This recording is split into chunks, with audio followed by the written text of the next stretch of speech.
For today's video mga idol, magluluto tayo ng igado, favorite na may Ilocano. Nito po magluto ng igado, Ilocano igado, si Bayaw. Ayan. Ay sus!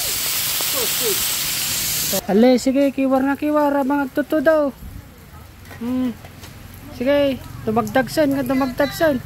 Okay, hanguin na kapag matigas na. Kung carrots, mga lodi. Ayaw, dito. Mga lodi, kapag medyo mabango na at na-fry na, yan, hanguin na natin yan mga lodi. Okay, bawang, kakapsat. Okay, yan na mga kaibigan yung karne. Ay, binuhos na yung karne. Oh my God. Ganyan po ang probinsyana na magluto ng igado. Oh, ganyan, oh. Ata, kiwar nga kiwar. Oh. Okay. Yung asin natin. Bodboran mo ng paminta yan. Okay. Tapos yung ubog po ng inyog, yan o.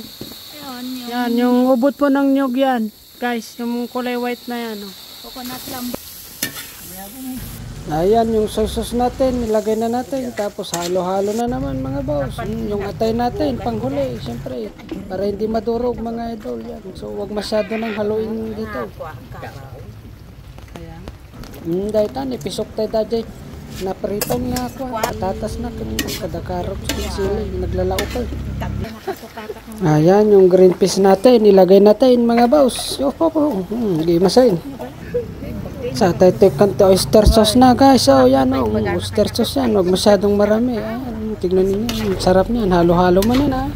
Tapos a few minutes lang man yan. Pwede na itong iserve mga idol. Sauce. Ayan, naluto na. Yan po, Ilocano nga igado mga idol.